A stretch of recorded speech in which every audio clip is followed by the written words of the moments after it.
नमस्कार, आप लाइव बिहार देख रहे हैं। मैं हूं राजमोहन तिवारी।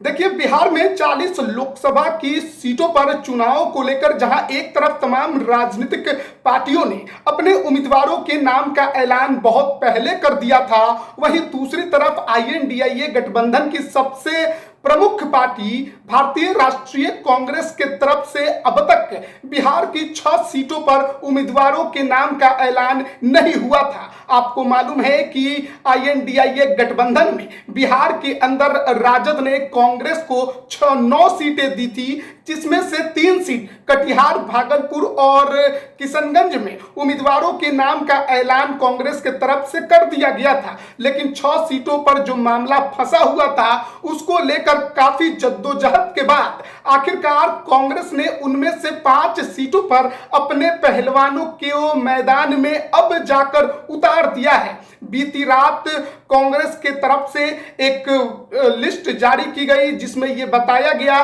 कि कौन सी सीटों पर कौन से पहलवान इस बार मैदान में उतर रहे हैं। जो 6 सीटें कांग्रेस की बाकी थी, जिस पे उम्मीदवारों के नाम का ऐलान किया जाना था, उसमें पश्चिम चंपारण, मुजफ्फरपुर, महाराजगंज, समस्तीपुर, सासाराम और पटना साहिब की सीट शामिल थी। लेकिन इनमें से 5 सीटों पर कैंडिडेट के नाम की घोषणा कांग्रेस ने की है। पटना साहिब पर अब भी कांग्रेस को कोई उम्मीदवार नहीं मिला है। जो नामों का ऐलान कांग्रेस की तरफ से किया जा रहा था, वो कहिए कि जो चर्चाएं पहले चल रही थी, बिल्कुल सही साबित हुई हैं। जो कयास नामों को लेकर लगाए जा रहे थे, कांग्रेस ने उसी पर मुहर लगाया है। पश्चिम चंपारण से मदन मोहन तिवारी को कांग्रेस ने उम्मीदवार बनाया है, तो मुजफ्फरपुर से अजय निषाद को, महाराजगंज से आकाश प्रसाद सिंह को, समस्तीपुर से सन्नी हजारी को और सासाराम से मनोज कुमार को कांग्रेस ने अपना कैंडिडेट घोषित किया है।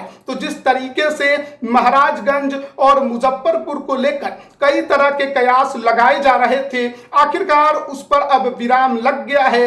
कांग्रेस ने महाराजगंज से जो प्रदेश अध्यक्ष हैं अखिलेश सिंह, उनके बेटे आकाश सिंह को ही कैंडिडेट बनाया है, या कहिए अखिलेश सिंह ने अपने पावर का इस्तेमाल करके अपने बेटे को महाराजगंज से टिकट दिला दी है। हालांकि आकाश सिंह पिछली बार 2019 में भी पूर्वी चंपारण सीट से कैंडिडेट थे, लेकिन बड़े अंतर से राधा मोहन सिंह से चुनाव हार गए थे। लेकिन इस बार वो महाराजगंज लड़ेंगे। वहीं अजय निषाद, जिनका टिकट मुजफ्फरपुर में बीजेपी ने काट दिया था, वो अजय निषाद कांग्रेस में शामिल हुए और अब मुजफ्फरपुर से उन्होंने टिकट भी ले लिया। लेकिन सबसे ज्यादा दिलचस्प लड़ाई तो आपको समस्तीपुर में देखने को मिलेगी, जहां जेडीयू कोटे के मंत्री अशोक चौधरी की बेटी शांभवी चौधरी इस बार लोजपा रामविलास के टिकट पर मैदान में हैं। लेकिन उनको इस बार टक्कर देने के लिए कांग्रेस ने जेडीयू के ही मंत्री महेश्वर हजारी के बेटे सनी हजारी को मैदान में उतार दिया है। सनी हजारी ने हाल ही में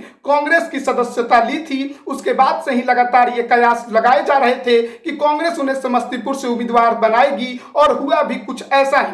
तो 5 सीटों पर कांग्रेस की तरफ से कैंडिडेट की घोषणा कर दी गई है। 6ठे सीट यानी कि पटना साहिब लोकसभा पर अब तक उम्मीदवार का नाम जो है वो फाइनल नहीं हो पाया है। चर्चा चल रही थी कि लोकसभा की पूर्व अध्यक्ष मीरा कुमार के बेटे को यहां से टिकट दिया जाएगा, लेकिन अब तक मुहर नहीं लगी है। देखना होगा कि पटना साहिब में रविशंकर प्रसाद के खिलाफ कांग्रेस किसे उम्मीदवार बनाती है।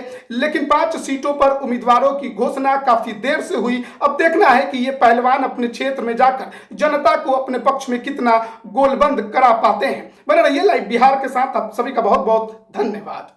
YouTube पर सब्सक्राइब और Facebook पर लाइक जरूर करें।